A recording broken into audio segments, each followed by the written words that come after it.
This little piece of clay is packed full of information from 4,200 years ago. The language of the inscription is Sumerian. Sumerian tablets are probably one of the oldest form of written record that we have. This little piece of clay has been sitting in a drawer for 4,000 years, and until one man came along in the 20th century, nobody alive could read a single word on it. That's not an exaggeration for effect. That is, quite literally, what happened to the Sumerian language. It died. It was forgotten so completely that for roughly 2,000 years, no human being on Earth could read it. And then one immigrant kid from a Ukrainian shtetl, who almost became a schoolteacher instead, spent 60 years teaching it back to the world. His name was Samuel Noah Kramer. And before you assume this is going to be another one of those videos claiming a secret deathbed confession got buried by shadowy academics, it isn't. I'm not going to invent quotes for you. I'm not going to tell you there's hidden footage they don't want you to see. The real story doesn't need any of that. What Kramer actually did, and what he actually left unresolved when he died, is strange and dramatic enough on its own.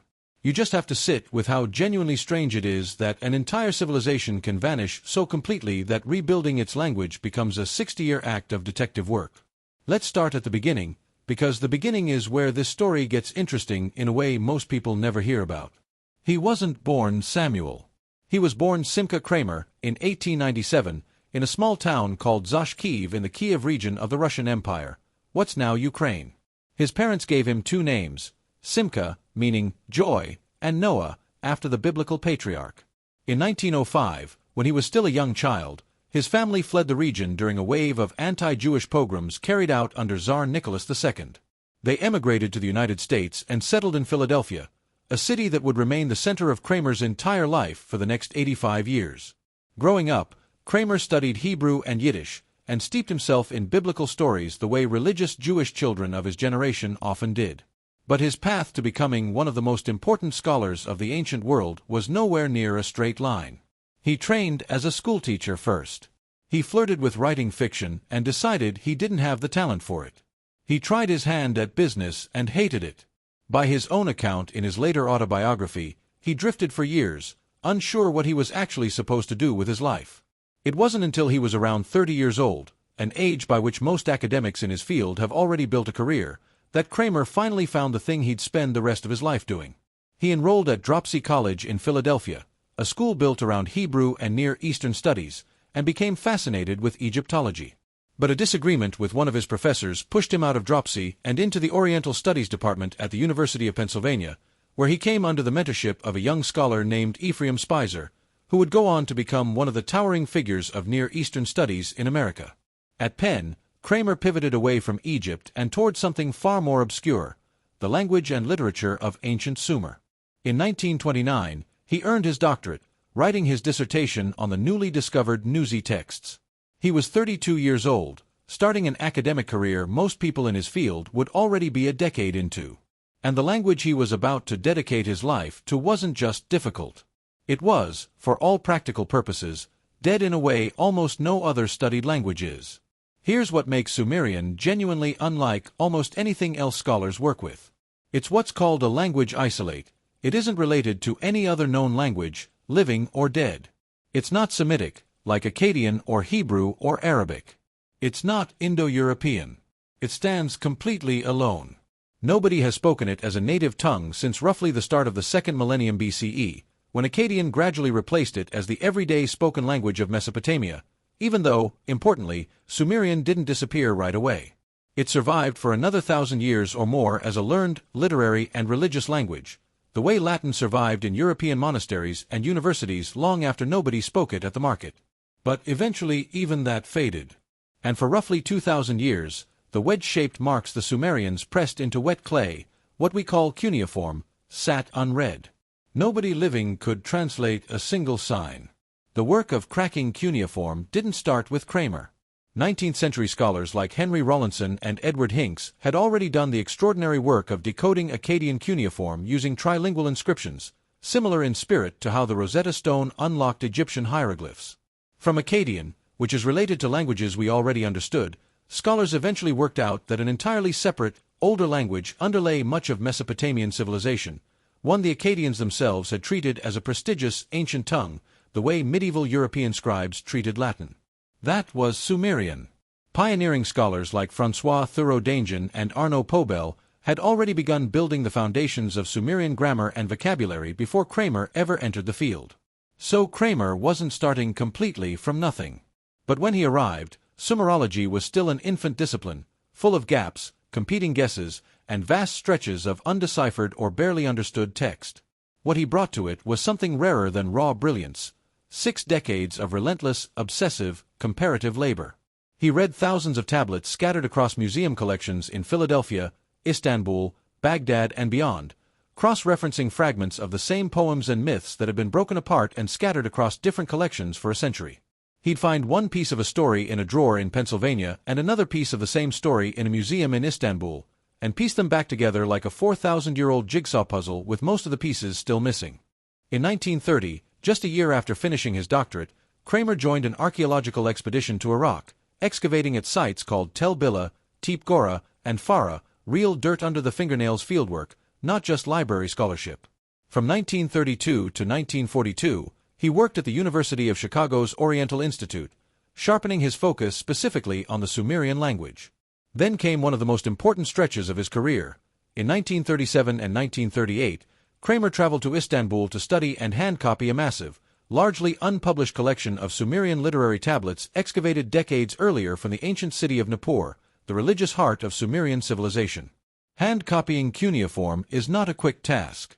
It means sitting with a tablet, often damaged or partially broken, and painstakingly drawing every wedge and stroke exactly as it appears, sign by sign, so that the text can be studied and published for other scholars. Kramer would return to that Istanbul collection again in the late 1940s and early 1950s, mining it for years. In 1942, he moved to the University of Pennsylvania, where he'd remain for the rest of his working life, first as a research associate, then associate curator, and by 1948, curator of the tablet collection and Clark Research Professor of Assyriology. He held that post until 1968, and it's during these decades that he became, without much exaggeration, the public face of an entire lost civilization. In 1956, Kramer published the book that made him a household name far beyond academic circles. History Begins at Sumer. Its central idea was disarmingly simple and enormously effective: organize what we know about Sumerian civilization around a list of historical firsts. The first known love poem.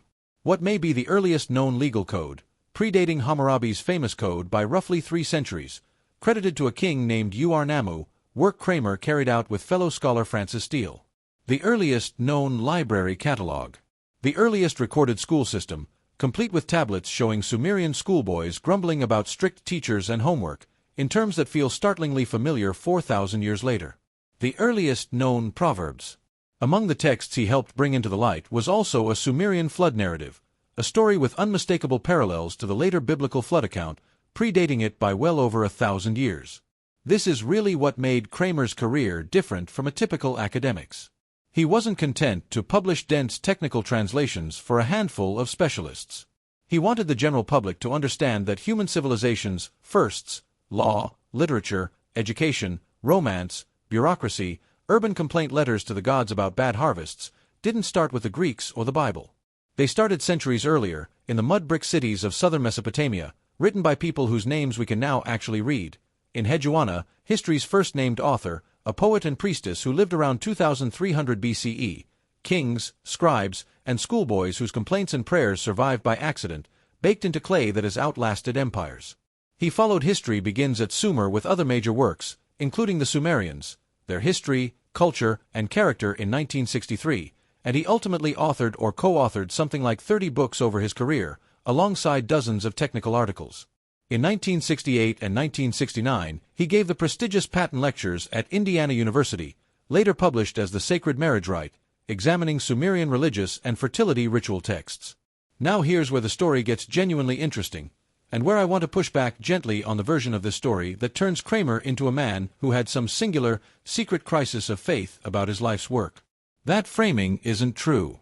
But there is a real, ongoing tension underneath Sumerology that's worth taking seriously, and Kramer understood it better than almost anyone, because he lived inside it for 60 years.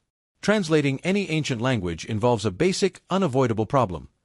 You're mapping words from a culture with its own conceptual categories onto words in your own language, which carries its own conceptual categories. This problem gets dramatically worse with a language isolate like Sumerian, because there's no living tradition, no native speaker to ask, and often no closely related language to lean on for comparison the way, say, a Latin scholar can lean on Italian, French, and Spanish. Sumerian is famously polysemous.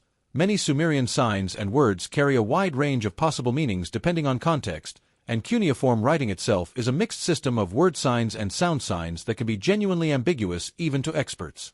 Scholars have spent decades, and are still spending decades, refining and sometimes substantially revising translations of major texts as understanding of Sumerian grammar improves. This isn't a scandal. It's how philology works. Kramer's own translations from the 1930s and 1940s were, in some cases, revised by later scholars, including by Kramer himself, as the field's grasp of Sumerian grammar matured. That's not evidence of a hidden collapse in his confidence. It's evidence of a functioning academic discipline slowly correcting itself, the way any science does. There is also a genuinely real and long-running scholarly conversation about how well modern categories like religion, myth, God, or creation map onto Sumerian concepts. Assyriologists have long noted, for instance, that Sumerian religious thought didn't necessarily draw the same sharp lines between the human, the divine, and the natural world that later Western religious traditions draw. Sumerian deities were deeply entangled with natural forces, city-states, and even specific professions and objects, in ways that don't slot neatly into modern definitions of God versus nature versus person.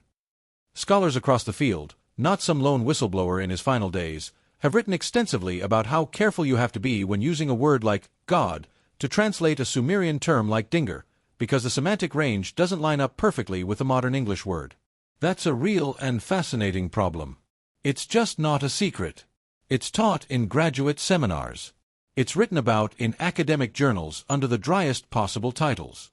It is, in other words, exactly the kind of intellectual humility you'd expect from any serious scholar working at the edge of what we can actually know, not a repressed confession that had to be smuggled out on hidden tape.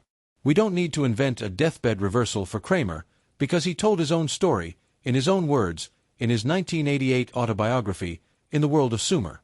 Written when he was 90 years old, just 2 years before his death, it's a genuinely candid book, not a triumphant victory lap, but a reflective account of a man who stumbled into his calling relatively late in life and spent every year afterward chasing it. He wrote about his early wandering, his failed attempts at other careers, and how he eventually found his way back to the Hebrew learning of his childhood and pointed it toward an academic future in Near Eastern studies. What comes through in that book isn't a man who believed his life's work was a catastrophic mistake. It's a man who understood, with real intellectual honesty, how much remained genuinely uncertain about a civilization that vanished 4,000 years ago and who never pretended otherwise. That's not a scandal the academic establishment buried.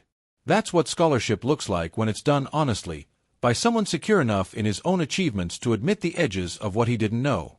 Samuel Noah Kramer died in Philadelphia on November 26, 1990, at 93 years old, of throat cancer. By then he'd spent roughly 60 years of his life pulling a vanished civilization back into legibility.